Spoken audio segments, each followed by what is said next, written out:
পাগল আছে মোদের মদিনা পাগল আছে মোদের মদিনা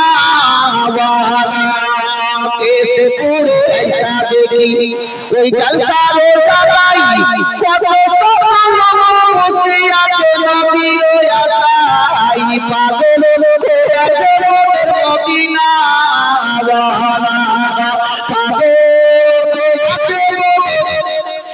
এদিকে ইহুদি আপন বাড়িতে ঘর ভিতর থেকে বাইরে আসার পরে বলতে লাগলো বেটা রে তবে তোমার এই বোঝাটাকে এমন পৌঁছে দিয়ে গেল বলো বলে ও গো আম্মা জান আমাকে একটা লোকে বোঝাটা পৌঁছে দিয়ে গেল ইহুদি বলল বেটা রে তবে এই বোঝাটা পৌঁছে দেওয়ার বিনিময়ে কত টাকা তোমার কাছ থেকে নিয়েছে বলো না কেন বাচ্চাটা বলল ও গো আম্মা জান ওই লোকটা আমার নিকট থেকে এক টাকা পয়সা নেয়নি তবে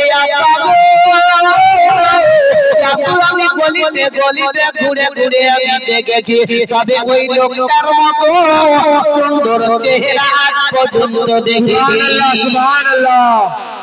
ইহুদি বলল বেটা রে তবে ওই লোকটা কোথায় একবার বলো আমিও দেখবো বলে আব্বা ওই দেখো টুকটুক করে হেঁটে হেঁটে চলে যায় ইহুদি নজরটা যেমনি পড়ে গেল সঙ্গে সঙ্গে বিশ্বের নবীর দিকে চলতে আরম্ভ করে দিল ইহুদি দেখতে পেল বিশ্বের নবীকে আসমানে আব্রাহা মানে ছায়া করতে করতে নবীকে নিয়ে চলে যায় ও ইহুদি দেখা সাউন্ড চলো অ্যাডজাস্ট হয় না বাজে হ্যাঁ ওইটার সঙ্গে চলে অ্যাডজাস্ট হয় না ইহুদি বিশ্বের নবীর কাছে গিয়ে সঙ্গে সঙ্গে কলমা পড়ে ঈমান নিয়ে চলে আসলো জোরে বলো সুবহানাল্লাহ সুবহানাল্লাহ ওই আল্লাহর নবী দয়ার মুস্তাফা সাল্লাল্লাহু তাআলা আলাইহি ওয়াসাল্লাম চলতে আরম্ভ করে দিলেন এমন সমাজে নজর পড়ে গেল তিনার দুই নওয়াসা ফাতেমা যোহরা রাদিয়াল্লাহু তাআলা আনহার দুই কলেজার টুকরো ইমাম হাসান ও হুসাইনের দিকে বিশ্বের নবীজি আমার ওই রাস্তা দিয়ে টুক টুক টুক করে চলতে লাগলেন দেখছেন তো ইমামে হুসাইন রাদিয়াল্লাহু তাআলা আনহু বাবা ধোলাই গড়াগড়ি দিয়ে কান্না করে আর হাসান দাঁড়িয়ে দাঁড়িয়ে দাঁড়িয়ে দাঁড়িয়ে কান্না করতেছিলেন দয়ার নবীজি ইমামে হাসানের ডান দিকে চুপ করে দাঁড়িয়ে গেলেন তাদের দুই চোখের পানি দেখে বিশ্বের নবীজি আমার চোখ দুটো বন্ধ করলেন নবীর দুই চোখের কোণা দিয়ে পানি পড়ে গেল হাসানকে জিজ্ঞাসা করতে লাগলেন ভাই হাসান বলো তোমার ছোট ভাই হুসেন কেন দোলাই গড়াগড়ি দিয়ে কান্না করে তুমি কেন দাঁড়িয়ে দাঁড়িয়ে কান্না করো একবার তুমি আমাকে খুলে বলো না কেন বলে তোমাদের চোখের পানি দেখে আমি আর সহ্য করতে পারি না একবার বলো বলো দয়ার নবী মুস্তাফার দিকে হাসান তাকালেন দুই চোখের পানি ছটফট করে ঝরতেছিল নবী আমার বললেন ভাই এইভাবে আর কেঁদো না একবার চোখের পানিটা বন্ধ করো তবে একবার তুমি বলো না কেন কি কারণে তোমরা কান্না করো হাসান বলতে লাগলো ওগো নানা জান আমরা দুই ভাই যখন রাস্তা ধরে চলতেছিলাম ওই সমাজে দেখলাম আমাদের সামনে দিয়ে একটা লোক ঘোড়ার পিঠে টুকটুক করে চড়ে চড়ে চলে গেল ঘোড়াটা দেখতে এত ভালো এত সুন্দর লাগতেছিল ওই ঘোড়াটা দেখার পরে ইমামে হুসেন বলে ভাই আমাকে ওই লোকটার মতো একটা ঘোড়া দাও কি বললে ক্যাচ কেন করে না কমাল লেগে দেখি তোমার ওটা দেখি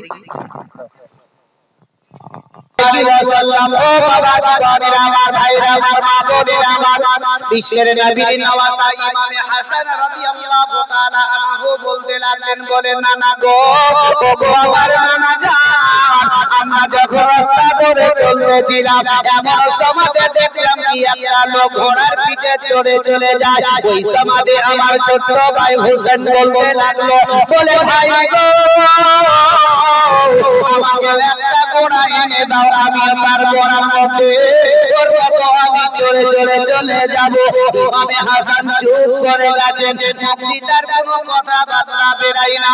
এমন সমাধি বললেন, গো নানা জান, আমি তাকে আমি কি বলে সান্ত্বনা দিব?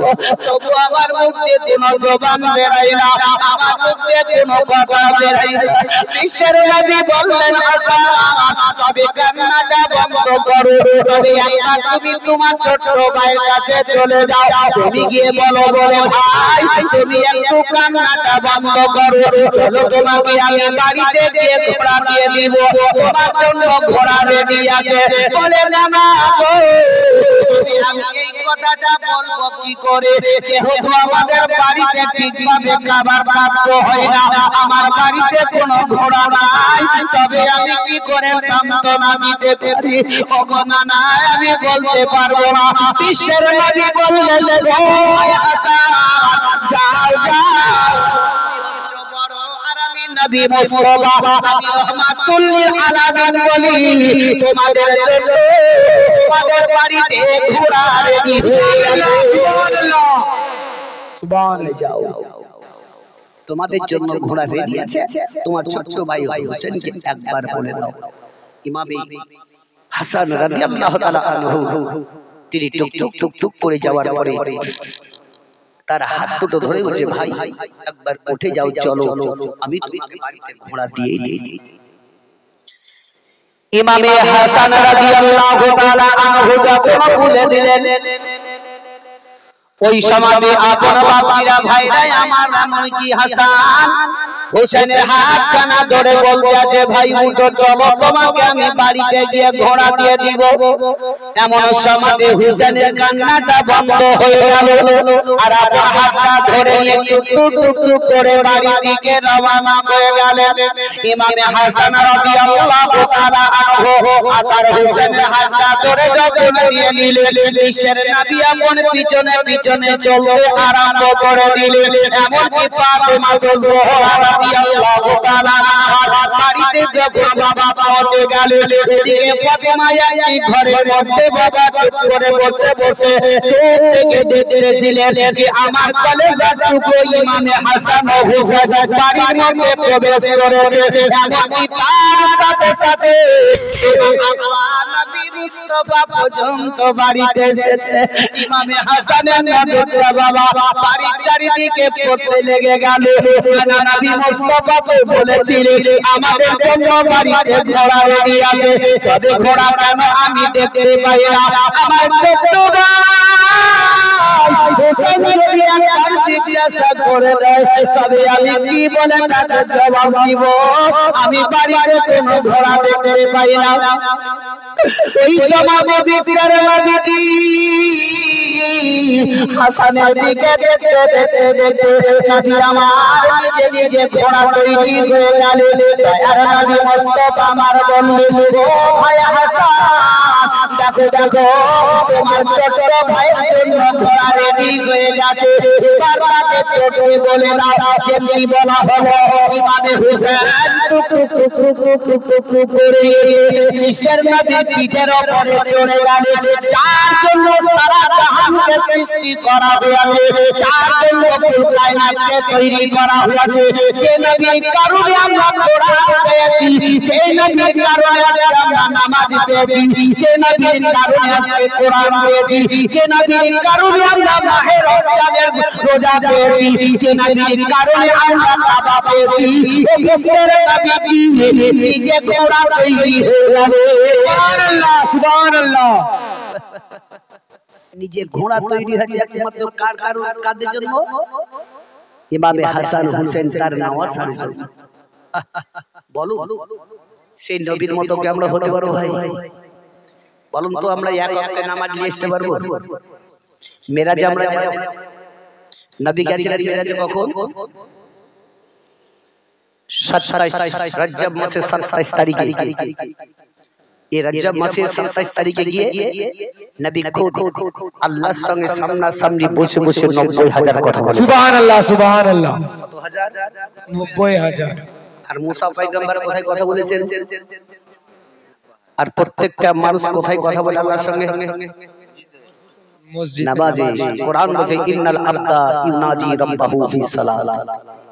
নামাজিরা নামাজের অবস্থায় আল্লাহর সঙ্গে ডাইরেক্ট কথা বলে।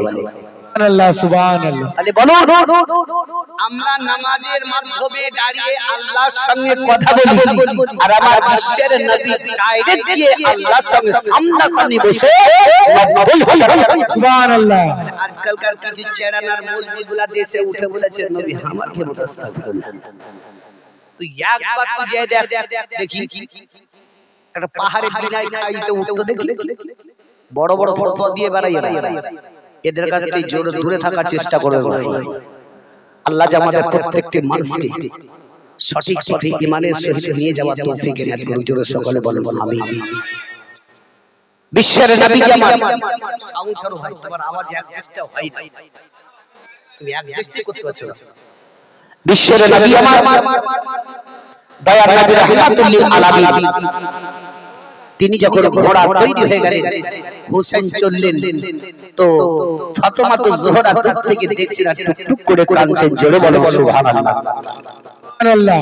ও আমার ভাইরা বাবারা মা বোনেরা, বিশ্বের নবীর বেবি ফাতেমাতুজ জোহরা রাদিয়াল্লাহু তাআলা আনহা যখন বাবা ভিতর থেকে ডেকেছিলেন, এমন সমাজে বাবা দেখলেন যে হোসেন পিঠের উপরে চড়ে গেছে। হাসান টুকটুক করে দেখতে দেখতে দেখতে দুই চোখের পানি ঝরঝর করে ঝরে যায়।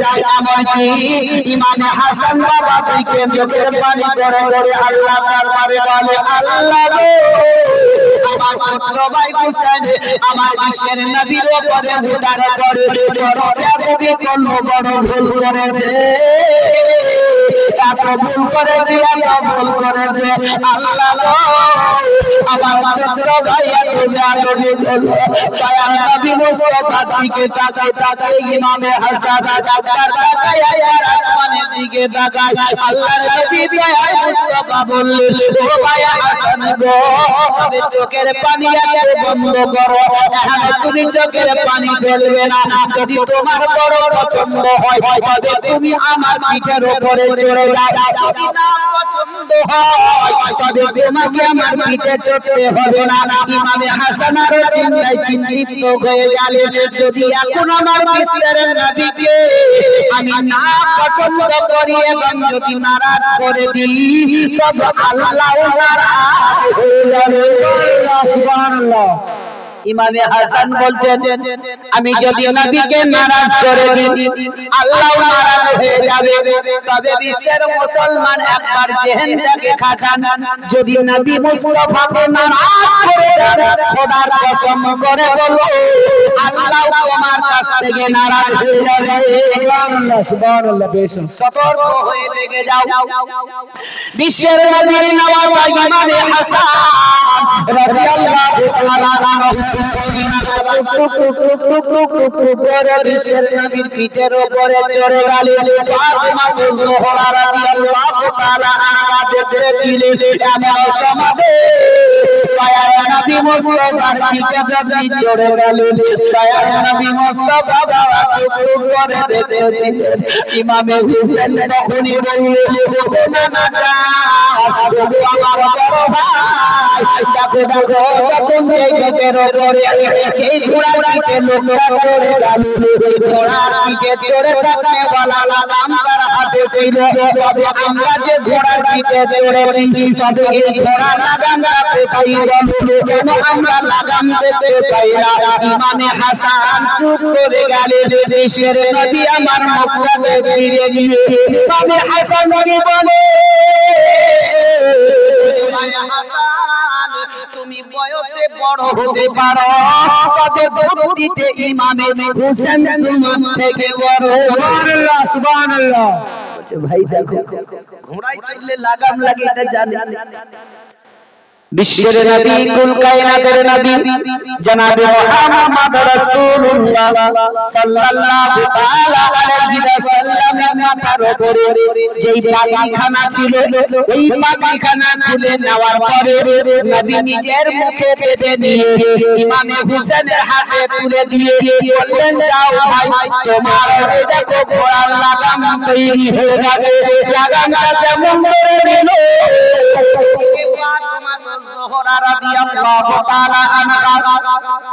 তিনি ঘরের ভিতর থেকে দেখতেছিলেন। দেখতে দেখতে দেখতে আমার সহ্য করতে পারলেন না। ফাতেমা দুই চোখে পানি বাবা পড়তেছিল। কাঁদতে কাঁদতে কাঁদতে নবীর কাছে চলে গেলেন। নবী মুস্তাফাকে বললেন, ওগো আব্বা জান, কেন আপনি এইভাবে কান্না করেন? আপনার দুই চোখে কেন পানি পড়ে যায়? নবী আমার বললেন, বেটি ফাতেমা, দুনিয়াতে কেউ না বলে আব্বা কে আপন আপনার নাই, আপনার তো সব কিছুই আছে। বলে বেটি রে, দুনিয়াতে মা নাই বাবা নাই, আমি এতিম রে। সেই নবীর বেটি ফাতেমা জোহরা রাদিয়াল্লাহু তাআলা আনহা বললেন, ও আব্বা জান, যখন আপনার মা কবরীকে মনে পড়বে তখন আমাকে ফাতেমা বলে ডাকবেন না, আমাকে মা বলে ডাকবে, আপনাকে মায়ের মতো ইশারা দিবে। সুবহানাল্লাহ। বলছে আব্বা আমাকে ফাতেমা বলে ডাকবে না, আমাকে মা বলে ডাকবে, আমি মায়ের মতো আপনাকে ডাক সাড়া দিব। জোরে বলো সুবহানাল্লাহ। সুবহানাল্লাহ। বিশ্বের নবী নামাজায় ইমামে হাসান ও হুসেন রাদিয়াল্লাহু তাআলা আনহু তারা একদিকে ডানে কাঁদছেন, কেঁদে কেঁদে বলে, আর ভিতরে নানার কাছে হাসান আর হুসাইন। সুবহানাল্লাহ। সুবহানাল্লাহ। আল্লাহর নাম নিতে তো ভয় লাগছে নাকি ভাই? সুবহানাল্লাহ। নারায়ে তাকবীর, নারায়ে হায়দারি, ইয়া আলী। আর ভিতরে নানার কাছে হাসান আর হুসাইন, বলো নানা জানে তোমার বড় ঈশান, তাই তোর বড় ঈশান। আর ভিতরে পিতা যাহার আব্দুল্লাহ, ওগো পিতা যাহার আব্দুল্লাহ, মাতা আমিনা জননী, তাহার গর্ভে জন্ম নিলেন শেষ জামানার শেষ নবী।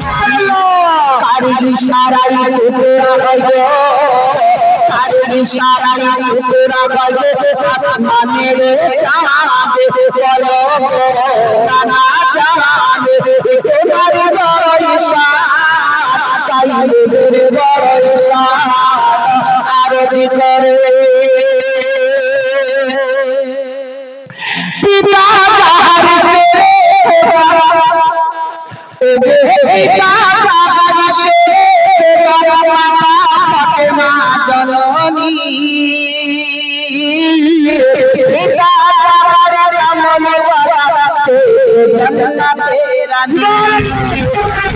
চেপে হাসবে তোরা চেপে বলো হাসবে, তাই তোমার কাছে বলো নানা জান তোমার বড় ঈশান, তাই তোর বড় ঈশান।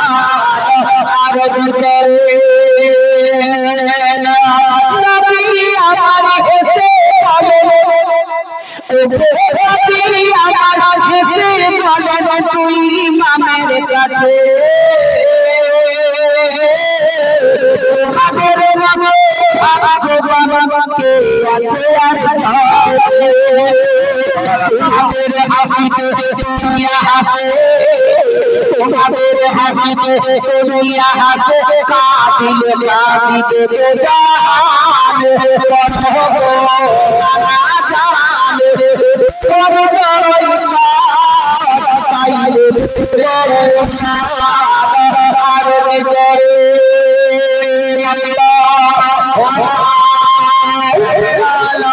सैयदना मौलाना মোহাম্মদ وعلى آل سيدنا মাওলানা মোহাম্মদ সাল্লাল্লাহু তাআলা আলাইহি ওয়াসাল্লাম খুদারা পর্দা সমাইদের বাবা জীবনের আমার যাই হোক মানে কথাই কথা বের হয় আর সরসানা কি বলেন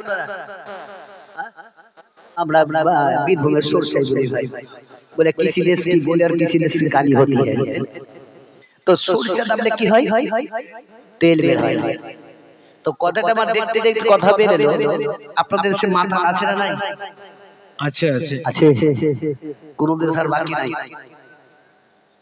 বুঝেছেন এক মাথার ওদিক থেকে আসছে আর এদিকে একটা মৌলবি সাহেব হেঁটে হেঁটে যাচ্ছে বুঝেছে এ মাতালদের দেখবেন এমন কিছু তেল সরল বাস্তবত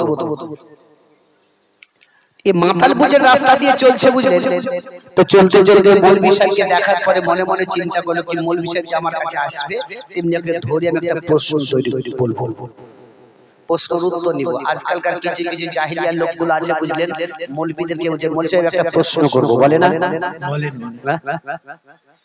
মনে হচ্ছে মৌলবীর ওস্তাদ চলে এলো ভাই কথাটা যদি আপনার জানা থাকে তাহলে বলবেন কি মৌলবি সাহেব একটা আমার কথা জানার আছে একটু বলে দেন কেমন আর যদি বলে কি প্রশ্ন করব আলিমরা যদি আপনাকে প্রশ্ন দেয় কিন্তু আপনারা কোনো প্রশ্ন করতে পারে তখন কি বলবেন আপনি ওই জন্যই যখন আব্দুল্লাহকে যখন মারার এই ঘটনা যদি জীবনে ফেরবার শুরু থেকে ধরি তো বহুত লম্বা জড়া হবে ৭৭টা ইহুদিরা যখন আব্দুল্লাহকে মারার জন্য যায় নবী পাক সাল্লাল্লাহু আলাইহি সাল্লামের পিতাকে তখন তাদের হাতে একটা একটা নতুন নতুন তলোয়ার ছিল এক ইহুদি বলছে তোমার নাম আব্দুল্লাহ বলছে হ্যাঁ আমার নাম হচ্ছে আব্দুল্লাহ আমার পিতার নাম হচ্ছে আব্দুল মুত্তালিব কি দরকার বলে তোমাকে মারার জন্য এসেছি বলছে কেন বলে তোমার নিকট থেকে একজন বাচ্চা আসবে যে হবে আখেরি নবী জনাবে মুহাম্মদ রাসূলুল্লাহ সুবহানাল্লাহ সুবহানাল্লাহু তাআলা আলাইহি ওয়াসাল্লাম ও মুহাম্মদ পৃথিবী জগতে আসার আগে তোমাকে শেষ করে দেব নবী আর আসবে না পৃথিবীতে বলুন আবু জেহেল থেকে বলেন নমরুদ থেকে বলেন হারকাল বাদশা থেকে বলেন এরা সবাই চেষ্টা করেছিল নবীর মান সম্মানকে কমাতে কিন্তু পেরেছিল আজ পৃথিবীতে দুনিয়াতে দেখেন যতই নবীর শান কমাতে চাই নবীর আরো শান বেড়ে যায় সুবহানাল্লাহ সুবহানাল্লাহ আছে না পারে তেরা ৭৭ ইহুদিকে বলতে চাইছে কি তোমাকে মারার লেগে এসেছি তখন আব্দুল্লাহ বলছে তোমাদের মতো বড় বেকুব কেউ নাই বলছে কেন বলছে ডাক্তারের সঙ্গে মোকাবিলা হয় কি ভাই না রাখালের সঙ্গে ডাক্তারের মোকাবিলা হবে ডাক্তারের সাথে হবে একটা পাবলিকের সঙ্গে হবে মাস্টারের সাথেই হবে আলেমের সাথেই তর্ক হবে তবে আল্লাহ পাঠাবে আমার কাছ থেকে তার হাবিবকে তো আল্লাহর সঙ্গে তোরা মোকাবিলা করবি তাহলে এক কাজ কর আমাকে যদি মারতেই হয় তাহলে এমনিতে আমার মাথা তোদেরকে দিব না আমি লড়াই করেই তোদেরকে মাথা দিব জোরে বলো সুবহানাল্লাহ সুবহানাল্লাহ আব্দুল্লাহর হাতে কোনো অস্ত্র ছিল না একটা গাছের ডালকে ভেঙে নিয়ে দাঁড়িয়ে গেলেন বিছখানে আব্দুল্লাহ বিছখানে ৭৭ জন ইহুদিরা টুকটুক করে দেখতে আছে আর ঘুরতে আছে তলোয়ার নিয়ে আল্লাহ রাব্বুল ইজ্জত জিবরিল আমিনকে বলেছিলেন হে জিবরিল যাও আমার হাবিবের পিতা আব্দুল্লাহ দেখো পিছনে একটা নয় দুইটা না ৭৭ ইহুদিরা দাঁড়িয়ে তাকে কতল করার জন্য রেডি আছে হে জিবরিল আমার আব্দুল্লাহ চার মাথার উপরে বসাবে ডাল তাকে তুমি সেকেন্ডের মধ্যে কতল করে সুবহানাল্লাহ সুবহানাল্লাহ এমনি করতে করতে সেকেন্ডের মধ্যে ৭৭ জন ইহুদিকে শেষ করেছিলেন আব্দুল্লাহ তোলে আর মারে उठाने वाला के ছিল আব্দুল্লাহ আর কাটনে वाला জিবরিল আমিন তাদেরকে শেষ করে দিলেন ভাই তেমনি এই মাতাল মনে মনে চিন্তা করছে মৌলবীকে প্রশ্ন করব যেমনি কাছাকাছি তেমনি মাতাল বুঝে মৌলবী সাহেব একটা প্রশ্ন করব যে কি তো বলছে আল্লাহ প্রত্যেক মাসে একটা করে নতুন চাঁদ দেয় তো পুরাতন চাঁদটা যায় কোটি মৌলবী চুপ এর প্রশ্নের উত্তর আছে কি তো মৌলভী সাহেব বলছে ভাই তোমার প্রশ্নের উত্তর আমি কাল দিব তুমি আজ ছেড়ে দাও বলছে ও হবে না বেশ ভিড়ভাট্টা জমে গেছে বুঝলেন। আর ভিড়ভাট্টা জমার পরে আরেকটা মাথা ওদিক থেকে হেঁটে হেঁটে আসছে বুঝলেন। ওখানটায় কি হচ্ছে বুঝে ও ঢোকার পর দেখছে মৌলবীকে খুব টানাটানি। কি মাথা মদ খায় লোকের সামনে একটা ইমামকে তর্ক বিতর্ক একদম অপমান অপদস্থ করে, সেটা লজ্জা লাগে না? উজি মদ খেয়েছে ভাই, উঠার বলছে না, উজি এক মাতারু বলে না। তো বলছে দেখ আমি প্রশ্ন করেছি, উত্তর না দিলে যেতে দেব না। বলছে আমাকে কর, মৌলভী সাহেবকে ছেড়ে দে। বলছে তুই দিবি? হ্যাঁ হ্যাঁ। বলছে আল্লাহ তো প্রত্যেক মাসে একটা করে নতুন চাঁদ দেয়, পুরো দিন চাঁদ যাই কত কি মাথা জাহারি এটার মানে বলছে শোন আল্লাহ এত বড় বড় হাত উড়ালিয়ে দেয়, পুরো দিন চাঁদ জাগে টুকি টুকি টুকি টুকি গিজি গিজি গিজি করে আসমানের মধ্যে ছিটিয়ে দেয়। রাত্রে বেলা দেখেছি ঝিকঝিক করে জ্বলে, তো এই মাথা বলছে ঠিক বলেছি। মানে তারা তাহলে বলা উদ্দেশ্য হচ্ছে মাতালের সোহবাতে যদি বসেন তো মাতালি বুদ্ধি পাবেন, গাঁজারি সোহবাতে যদি বসেন তো গাঁজারি বুদ্ধি পাবে, তাসেরির আড্ডাতে যদি বসেন তো তাসেরি বুদ্ধি পাবে, ভালো লোকেদের সোহবাতে যদি বসেন তো ভালো বুদ্ধি পাবে। সুবহানাল্লাহ সুবহানাল্লাহ। ভালো লোকেদের সোহবাতে বসার চেষ্টা করুন। ওই গাঁজারিদের মতো কথা শুনে কখনো পরিবর্তন না হয়ে ঈমানটাকে মজবুত রাখুন। যেমন ভাই আপনাদের গ্রামে আজকে প্রথম আমি আসলাম মসজিদে, বলছেন হুজুর আপনি আযান দেন, তো বলছে ভিতরে মসজিদের ভিতরে আযান দেওয়াটা মাকরুহ। আপনার তার বড় আছে তো বাইরে করেন, তবে আযান দিন। আযান বাইরে হলো, আমি আজ থেকে আপনাদের গ্রামের লোককে বলবো ভাই মসজিদের ভিতরে আযান যাতে না হয় বাইরে দেওয়ার চেষ্টা করবেন। দিবেন তো? ইমাম সাহেবকে বলে দিবেন যাতে মসজিদের ভিতরে খুতবার আযানটাও যাতে না হয়, একদম শেষ দরজার গেটেই যাতে হয়, আযানও যাতে হয় বারান্দার মধ্যেই। যাতে এগুলা ভুল কেন আমরা ভুল করছি, আমরা নিজে নিজে মহাপাপ দিয়েছি। বাস্তবত ইমাম সাহেব আপনাদের খুব যোগ্য, তো খুব ভালো মানুষ, আল্লাহ উনাকে ঠিকভাবে চলার তৌফিক এনায়েত করুন। সকলে বলুন আমিন। তবে বাবারা ভাইরা আমার, বিশ্বের নবী কুল নবী জনাবে মুহাম্মদ রাসূলুল্লাহ সাল্লাল্লাহু তাআলা আলাইহি ওয়াসাল্লাম দয়ার নবী মুস্তাফা আমার টুকরো করে হেঁটে হেঁটে চলে আরম্ভ করলেন। তিনি বললেন মসজিদে নববীর দিকে। তবে বিশ্বের নবীজি আমার একজন ছিলেন বয়োজ্যেষ্ঠ সাহাবী, যার নাম হলো হযরত আবু বকর সিদ্দিক। ওই আবু বকর সিদ্দিক রাস্তা দিয়ে চলে যাচ্ছে, দয়ার নবীজি নবী মুস্তাফা আবু বকর সিদ্দিক রাদিয়াল্লাহু তাআলা আনহু যখন বাবা মসজিদে নববীতে নিয়ে চলে গেলেন, এমনকি মসজিদে নববীতে গিয়ে বসে গেলেন আবু বকর সিদ্দিক একদিকে, আর একটা করে মদিনার লোকেরা এমনকি নবী মুস্তাফার নিকটে আসতে লাগলেন। দয়ার নবী মুস্তাফার সাথে সাক্ষাৎ করার জন্য যেমন বাকিরা আল্লাহ কোরআনে ঘোষণা করছেন তোমরা সত্যবাদীর সঙ্গী হয়ে যাও। যেমন আপনাদের গ্রামে একজন সত্যবাদী আল্লাহ ওয়ালা একজন পয়গম্বর এসেছে, যেমন আমরা প্রত্যেকের তিনাকে দেখার জন্য আমরা চলে যাই। ও আমার ভাইরা বাকিরা এমন বিশ্বের নবীকে দেখার জন্য, নবী মুস্তাফা দিদার করার জন্য তারা সকলে আমাকে করে করে মসজিদে নববীতে চলে গেল। আর দয়ার নবীর কাছে একদিন নয়, দুই দিন নয়, 3 দিন ধরে নবীর কাছে বাবা বসে বসে মুখে দিকে চেয়ে দেখতে আছে, কেন নাকি নবীর মুস্তাফার চেহারা দেখতে দেখতে এদের খুব পিয়াস কিছু আল্লাহ নবী মুস্তাফার নিকটে একটি সূরা নাযিল হয়ে গেল।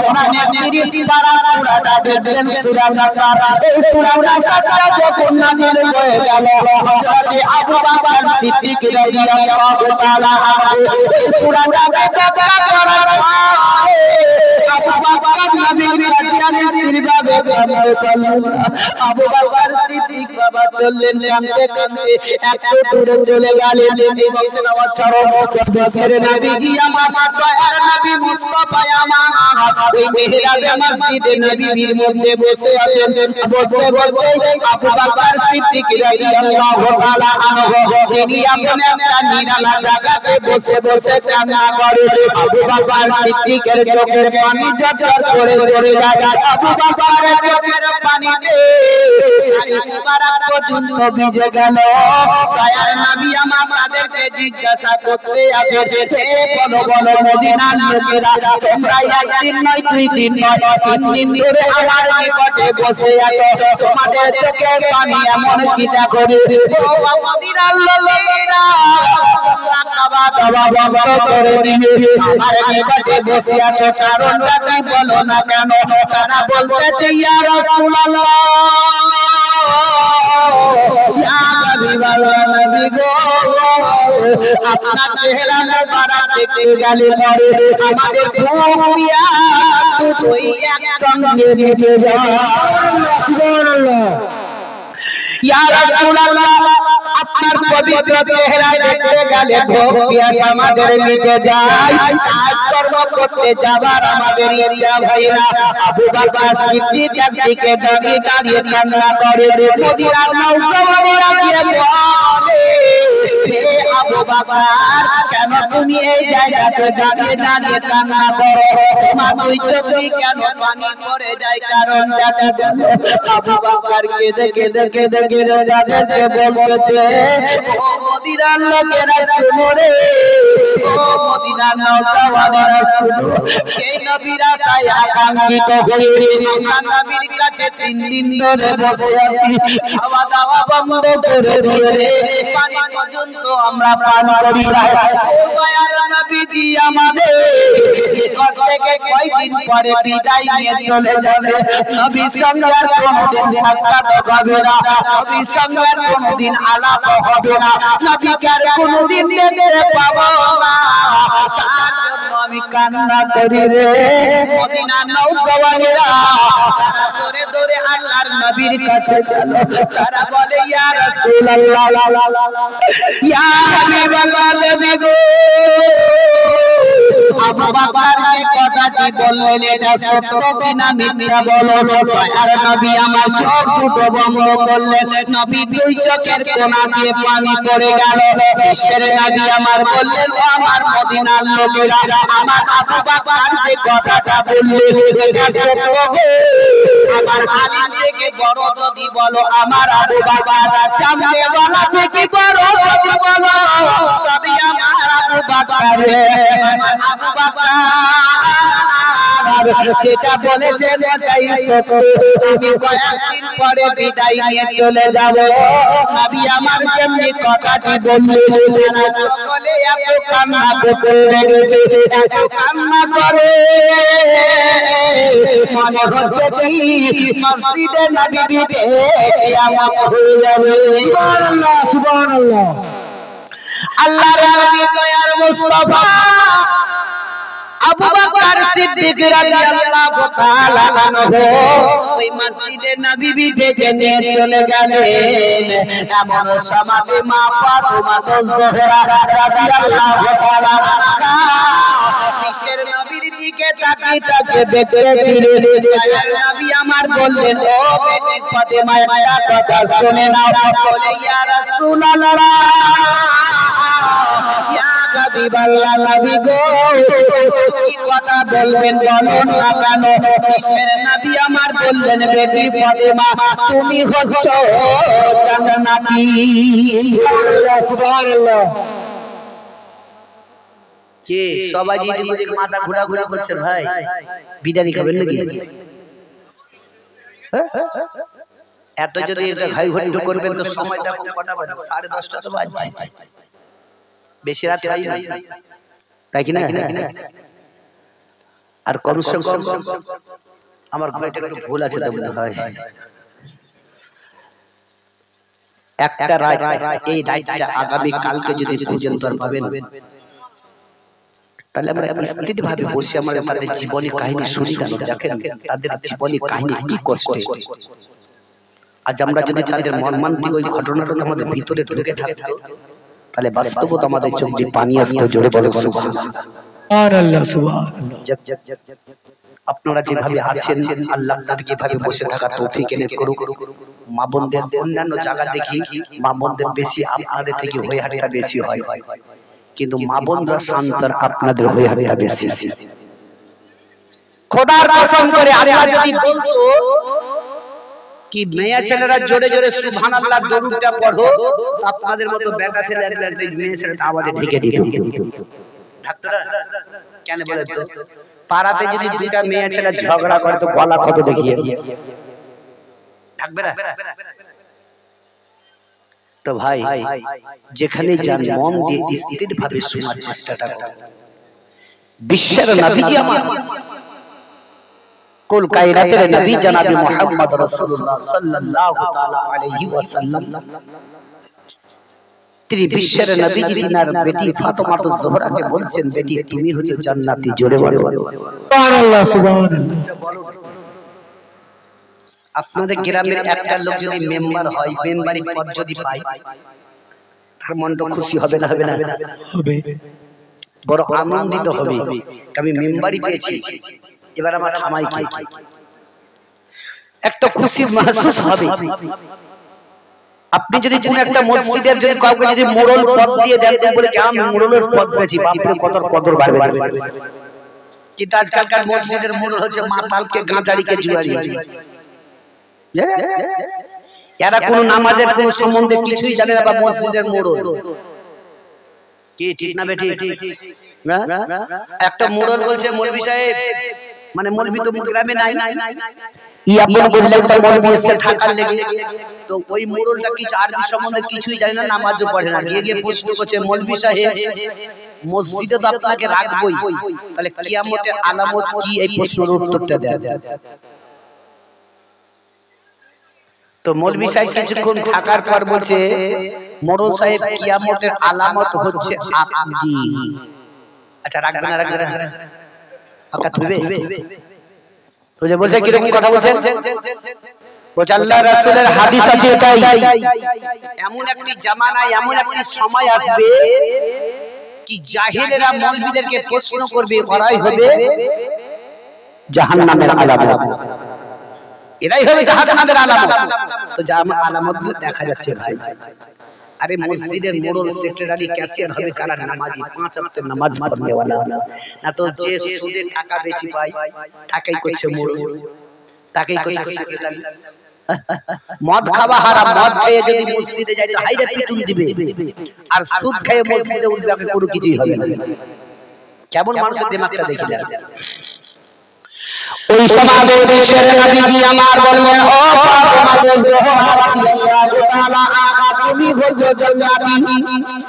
ফাতেমা জোহরা রাদিয়াল্লাহু তাআলা আনহাকে বললেন, তুমি হচ্ছ জান্নাতের নারীদের সর্দারি হবে তুমি ফাতেমা। ও ফাতেমা, ফাতেমা জোহরা রাদিয়াল্লাহু তাআলা আনহা একটু বড় খুশি আনন্দিত হয়ে গেলেন। দয়ার নবী মুস্তাফার নজরটা ফাতেমার দিকে পড়ে গেলেন। ও আমার ভাইরা বাপজিরা আমার, দেখো ফাতেমা জোহরা রাদিয়াল্লাহু তাআলা আনহাকে বিশ্বের নবী আমার কি বলতেছেন। তবে মা জননীরা আমার একটু একটু সতর্ক হয়ে যাও, একটু একটু জীবনী কাহিনী শোনার পরে যদি পরিবর্তন হতে পারো তবে আল্লাহ তোমার ইহকাল পরকালে লাউলাল করে দিবে। আমার বড় মা জননীরা আমার, বিশ্বের নবীজি দয়ার নবী রাহমাতুল লিল আলামিন যখন ফাতেমা জোহরা রাদিয়াল্লাহু তাআলা আনহাকে বললেন, তখন খুশি আনন্দিত হয়ে গেলেন। এমনকি ফাতেমাকে বললেন, ফাতেমা তবে একটাই কথা জেনে নাও, তুমি তো জান্নাতি, জান্নাতি, তুমি সমস্ত নারীদের সর্দারি হবে তুমি জান্নাতি। তবে একটাই বেটি গো, তবে তোমার আগে আগে এমন একটি মেয়ে আছে, সেই তোমার আগে জান্নাতে যাবে। সুবহানাল্লাহ। তবে ভাইরা আমার, বাপজিরা, মা বোনেরা আমার, মাশাআল্লাহ, তবে আমি মা বোনদেরকে বলবো, খালি নামাজ পড়লে যে জান্নাতে যাবে তা নয়। আমরা যে নামাজ পড়লে যে জান্নাতে যাবে তা নয়। এই মুসলমান, যেমন কি আল্লাহর নবী দয়ার মুস্তাফার কাছে বেলাল রাদিয়াল্লাহু তাআলা আনহু বলেছিলেন ইয়া রাসূলুল্লাহ আমি কি আবু বকরের আগে জান্নাতে যাব? নবী বলেছিলেন হ্যাঁ। ওমরের আগে কি যাব? নবী বললেন হ্যাঁ। আবু ওসমান গনির আগে কি যাব? বলে হ্যাঁ। আলীর কি আগে যাব? বলে হ্যাঁ। বেলাল করে বলেছিলেন ইয়া রাসূলুল্লাহ আপনার আগে কি আমি জান্নাতে যাব? সুবহানাল্লাহ। কেন বেলালের কথা যখন 7 বছর বয়স বেলাল ছিলেন ওই 7 বছর বয়সে বেলাল আপন বাবা তার মা জননী অতি গরীব ছিল তিনি জঙ্গলে জঙ্গলে যখন মেষ চড়াতে ছিল ছাগল চড়াতে ছিল বেলাল মাঠে যাবার পরে একটু महसूस করলেন আল্লাহ এই গাছপালাকে তৈরি করেছে জমিন ও আসমানকে সৃষ্টি করেছে নদ নদীকে সৃষ্টি করেছে এখন বেলালের কানে কানে কলমার ধ্বনি আসতে লাগলো লা ইলাহা জোরে জোরে বলো লা ইলাহা লা ইলাহা লা ইলাহা ইল্লাল্লাহ মুহাম্মাদুর রাসূলুল্লাহ সাল্লাল্লাহু আলাইহি ওয়াসাল্লাম আর বেলালের কানে কলমার ধ্বনি যখন আসতে লাগলো বেলাল মাঠ থেকে বাড়ি আসার পরে তার মা জননীকে বলতেছে মা গো আমি একটি কথা জিজ্ঞাসা করব মা তুমি আমাকে বলবে বলে এমন কি কথা বলবে বেটা বলো বলে মা গো আমি একটা মনে মনে কথা দিয়েলাম বলে জমিন ও আসমান সৃষ্টি কে করেছে গাছপালা তৈরিটা কে করেছে নদ নদীকে সৃষ্টি করেছে মা আমাদেরকে কে তৈরি করেছে মা বলো বেলালের মা বলতে লাগলো বেটা রে আমাদের সরকার হচ্ছে উমাইয়া আর উমাইয়া এইগুলা সৃষ্টি করেছে করোনা হুজুবিল্লাহ কি হয় বেলালের মা যখন এই কথা বললো মা বলে এটা হতে পারে না এটাই আমি মানতে পারি না বেলালের মা মনে মনে চিন্তা করলো এবার তো বাচ্চা যেই কথা বলতেছে উমাইয়া যদি জানতে পারে রে তবে আমাদেরকে দেশ ছাড়া করে দিবে বলে ব্যাপার খুব খারাপ এটা উল্টা উল্টা বলতে লেগেছে একে আমি বিক্রি করে দিই বেলালের মা উমাইয়ার কাছে গেল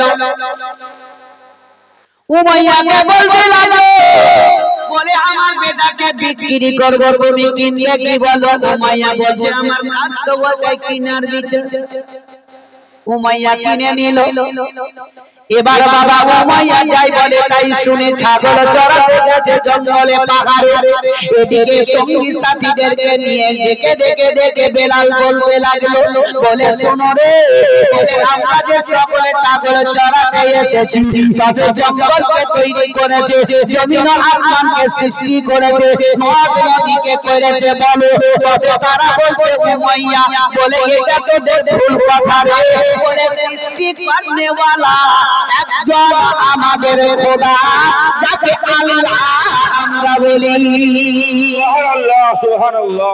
এরা কিন্তু খবর উমাইয়াকে দিল বলে বেলাল এবার উল্টা পুল্টা বকেছে বলে কি না তো এই ব্যাপার বেলালের প্রতি অত্যাচার শুরু হয়ে গেল বেলালকে উমাইয়া বলতেছে বেলাল রে আমি তোকে টাকা দিয়ে খরিদ করেছি কিনেছি আমি যা বলবো তাই শুনতে হবে বেলাল শুনে নাও আমার একটা দিয়ে কথা শোনো যেই নবীর কলমা পড়ে ঈমান নিয়ে এসেছো ওই কলমাটা ছেড়ে দাও তবে তোমার প্রতি অত্যাচার শুরু হবে বেলাল বলেন না আমার জান যদি চলে যায় তবে কিন্তু নবীর কলমা আমার যাবে না জোরে বলো তাই সারে বলে সোনে নে যদি বেলালের ঘটনা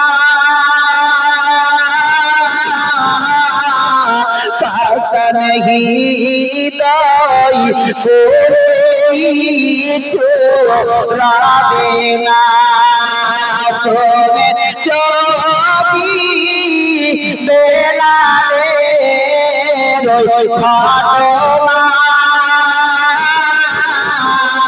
পাস नहीं দাই করে কিছু রাবে না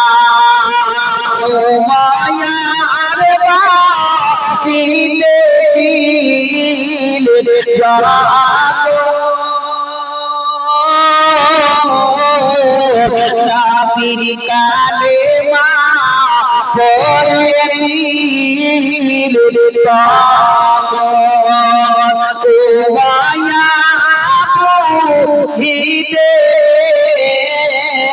দিওয়ানা বেলালকে মারিতে হলো হযরত বেলাল পড়ে কান্দে হায়রে হায় মুখ দিয়ে না পীর কালেমা বয়ে যায় রক্তের ধারা বয়ে চলে শরীরে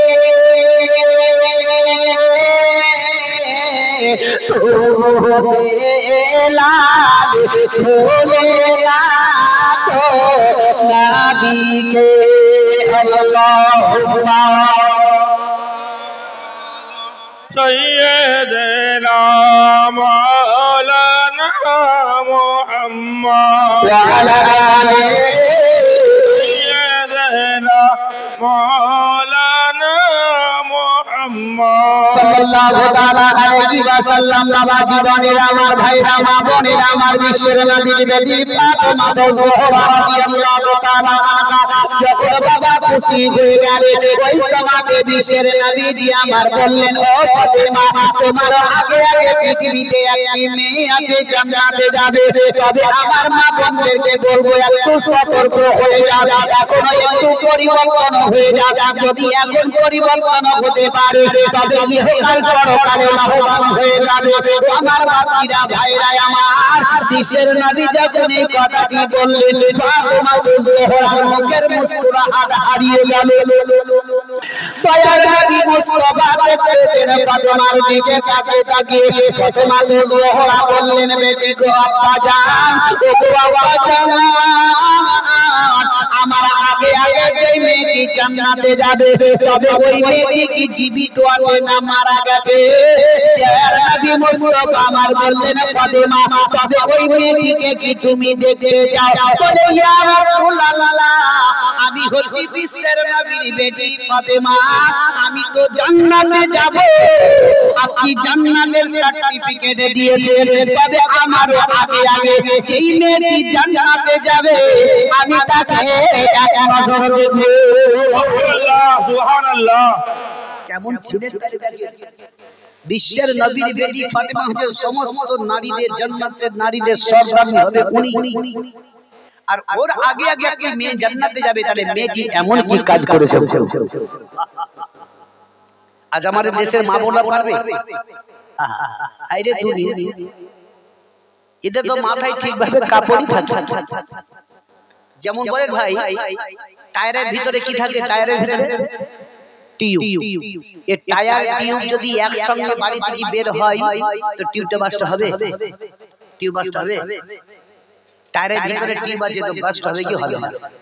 আর টায়ার বাদে যদি টিউবটাকে চালা হয় তো ফুটফুস করে ফুটে যাবে। তো মেয়েরা হলো টিউব আর ছেলেরা হলো টায়ার।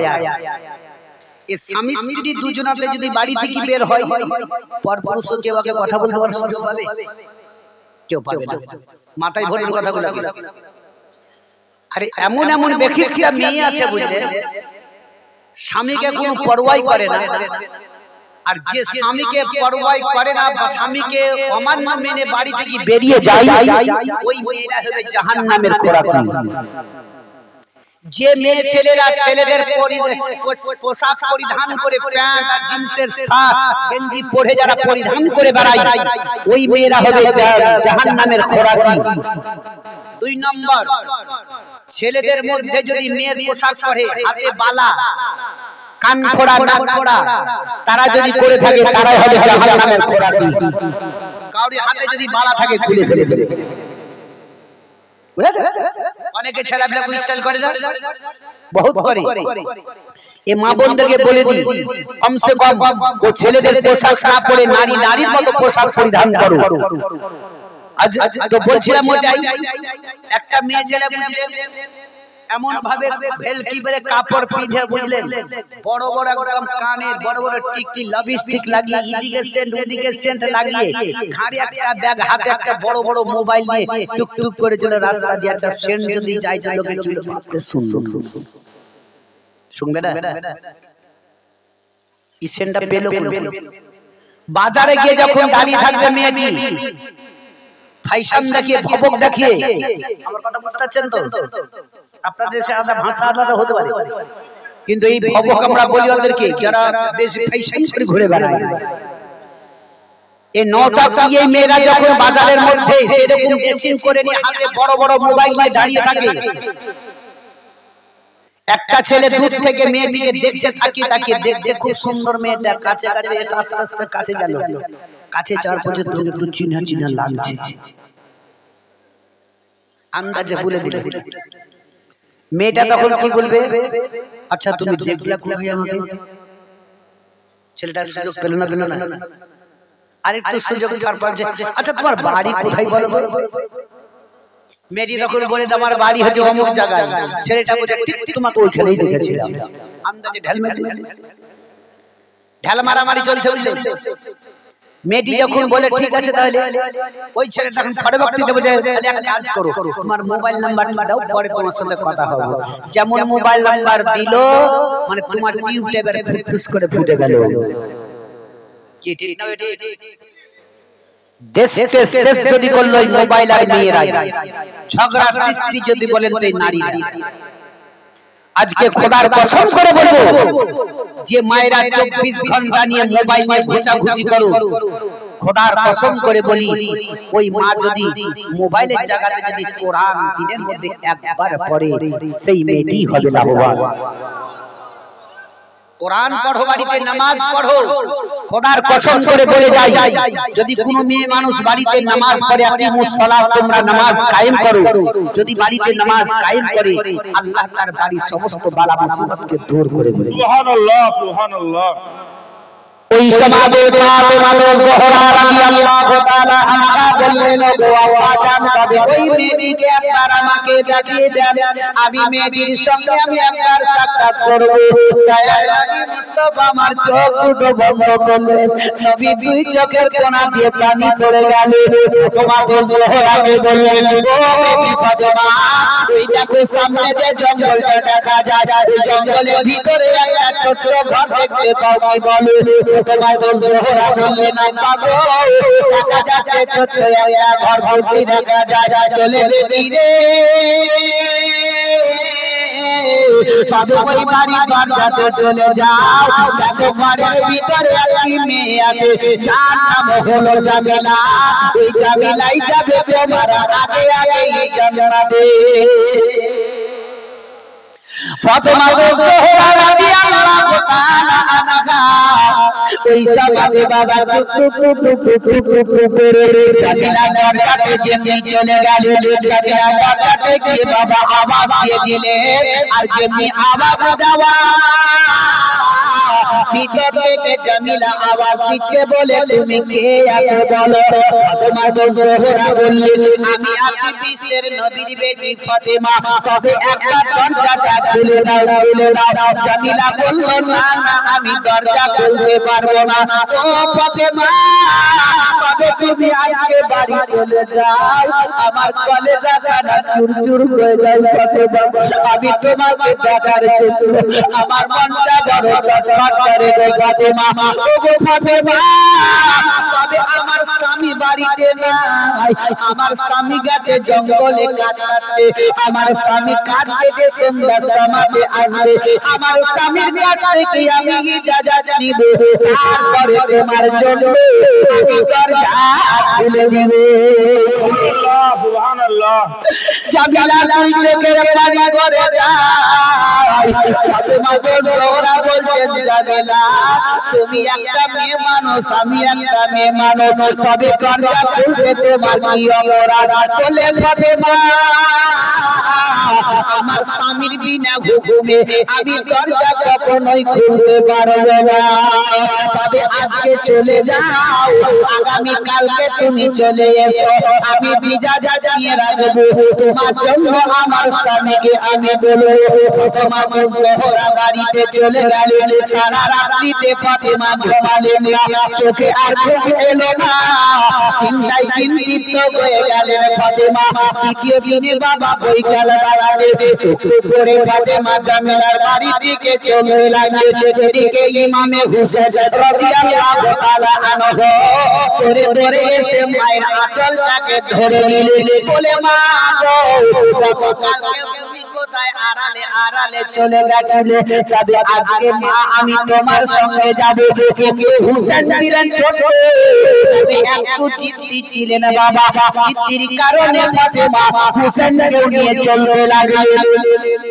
জামিলা দরজাতে যাওয়ার পরে ফাতেমা যেমনি আওয়াজ দিয়ে দিলেন সঙ্গে সঙ্গে জামিলা বলতেছে কে আছো গো বলে আমি সেই ফাতেমা এসেছি দরজাটা খুলে দাও যেমনি দরজার কাছে চলে এসেছে জামিলা এমন সময় হুসেনের আওয়াজটা জামিলার কানে চলে গেল ফাতেমার দিকে লক্ষ্য করতে গিয়ে ভীত বাইরে থেকে বলে ফাতেমা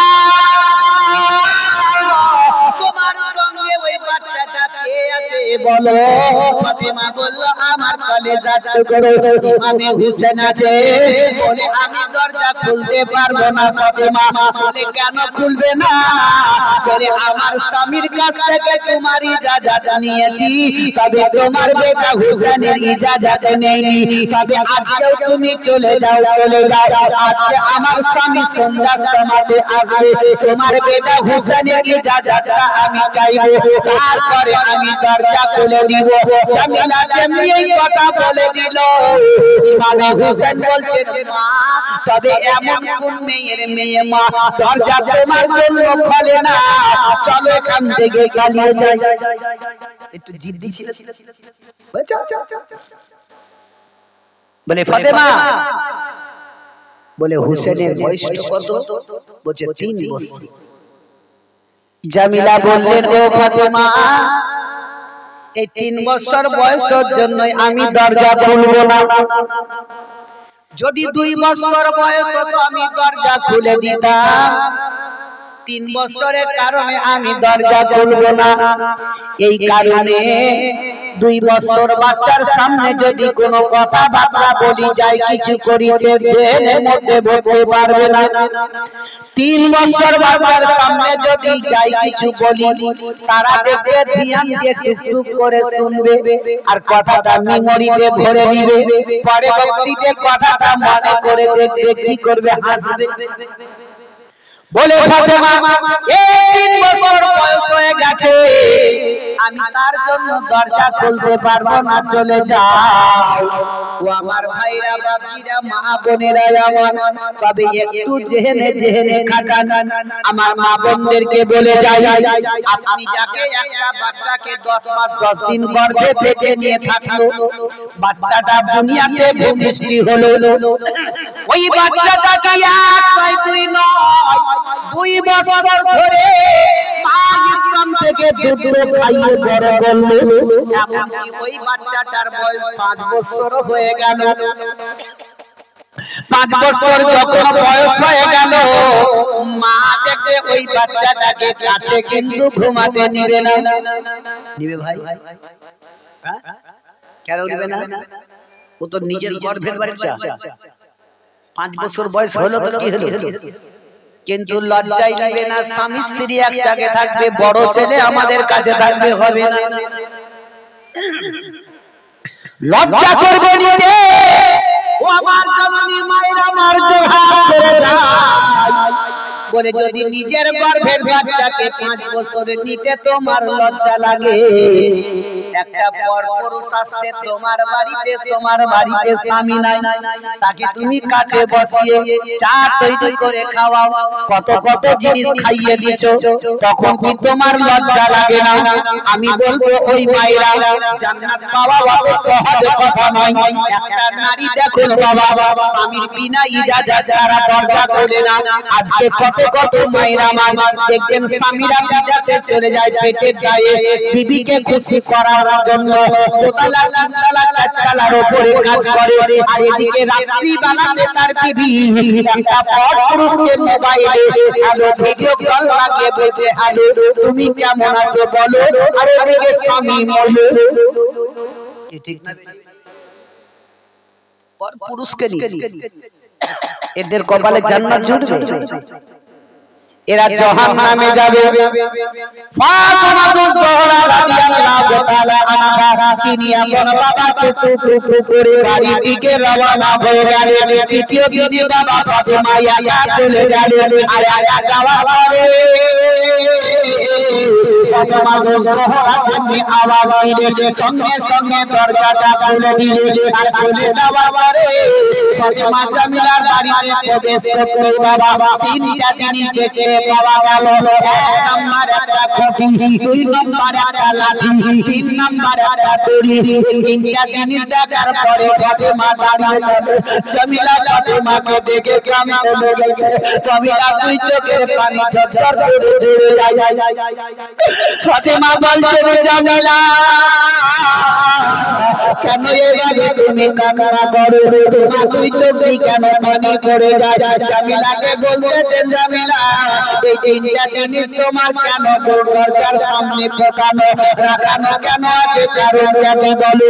জামিলা বললেন ফাতিমা আমার স্বামী গেছে জঙ্গলে কাঠ কাটতে, সারা দিন জঙ্গলে কাঠ কেটে সন্ধ্যার সময়তে বাড়ি আসবে, বাড়ি আসার পরে যদি আমার কাছ থেকে কিছু ভুল পাই, ভুলের কারণে হয়তো আমার স্বামী মারবে, মারার কারণে আমার স্বামী একটা লাঠির প্রয়োজন আছে, তবে ফাতিমা যদি একটা লাঠির প্রয়োজন থাকে তবে একটাই কথা জেনে নাও গো ফাতিমা, তবে আমার স্বামী সারাদিন খেতে খেতে এলে গেছে থাকবে। স্বামী আমার সারাদিন কাজ কর্ম করে এলে গেছে, বাড়ি আসার পরে যদি আমার কাছ থেকে ভুল পাই তবে আমার মাকে গো তবে লাঠিটা কোথায় খুঁজে বেড়াবে, তার জন্য আমি আগে থেকে লাঠিটা রেডি রেখে দিয়েছি। সুবহানাল্লাহ সুবহানাল্লাহ। আমাকে মারার সময় যদি ছুটে ছুটে পালাই তবে এই দড়িতে বেঁধে খুঁটিতে বেঁধে বেঁধে মারবে, ফাতিমা তার জন্য আমি রেখে দিয়েছি গো। ফাতিমা জোহরা রাদিয়াল্লাহু তাআলা আনহাকে বললেন ফাতিমা এই পৃথিবীর ভুল পাওয়ার কারণে আমার স্বামী যদি আমাকে মারে তবে রোজ হাসরের ময়দানে এই ভুলের প্রায়শ্চিত্ত নিতে হবে না। সুবহানাল্লাহ।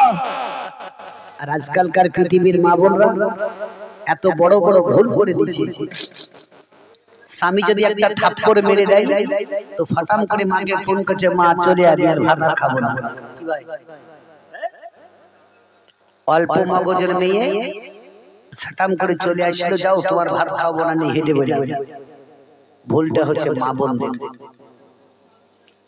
ওই মা যদি আপন বসে বেটি আর জামাইকে নিয়ে আলাপ আলোচনা করে কি কেন তোমাদের ঝামেলা বলো, দেখবেন বেটির সমস্ত ভুল পাবে। জোরে বলো সুবহানাল্লাহ। একবার ভক্তি ভরে উচ্চ স্বরে দরুদ পাক পড়ুন আল্লাহুম্মা মাওলানা মুহাম্মদ ওয়া আলা আলিহি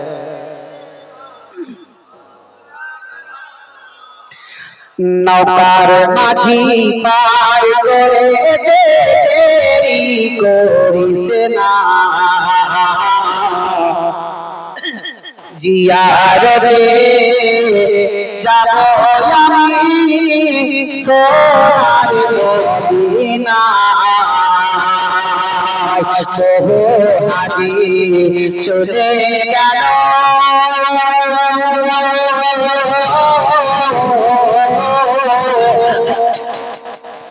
আমায় সমক দিয়া ইয়াতে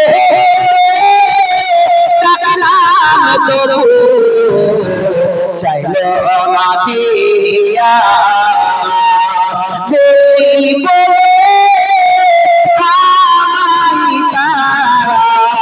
সঙ্গে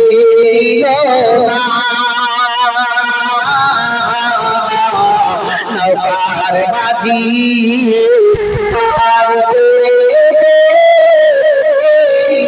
করিস না আলা সৈয়দনা মাওলানা মুহাম্মদ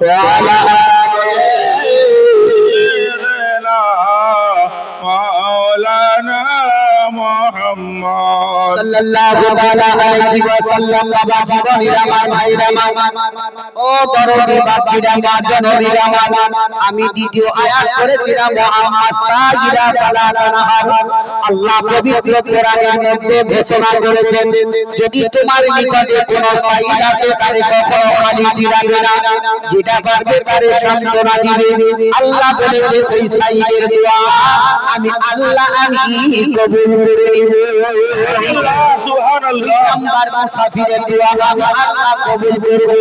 3 নাম্বার এটা আছে পবিত্র কোরআনের মধ্যে ওয়া বিল ওয়ালিদাইনা ইহসানা, মা বাবার প্রতি ইহসান করো, মা বাবার পদতলে জান্নাত আছে।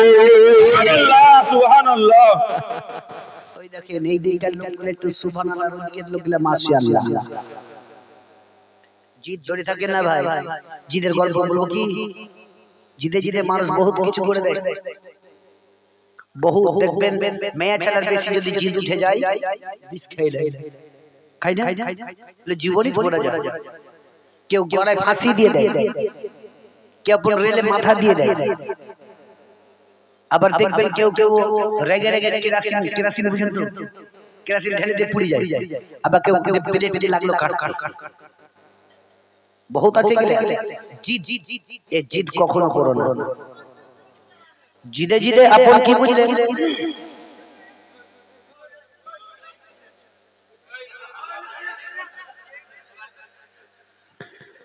এক বুড়ো বুঝলেন মাঠ থেকে কাজকর্ম করে এসেছে, আর বুড়িকে বলছে বুড়ি করে খাবার দিস তো খুব শর্টে দিন দিছি, ইনশাআল্লাহ ওই জীবনটা বলে আমার টাইমে দিকে শেষ আছে ইনশাআল্লাহ ছেড়ে দেব।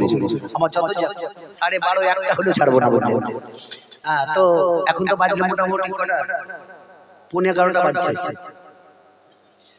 তো কথাটা হচ্ছে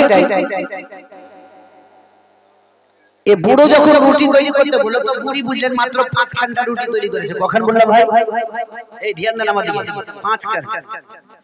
বুড়াকে দিয়েছে 2 খান্ডা আর বুড়ি দিয়েছে 3 খান্ডা। আচ্ছা বুড়ার লোকের রাগ হবে না? বয়স্ক লোকদের বেশি বদমাশ না।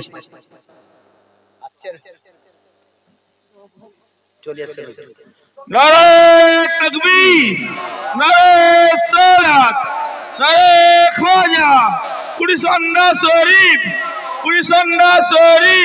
নারে তাকবীর, নারে সালাত, নারে হায়দারি, নারে হায়দার।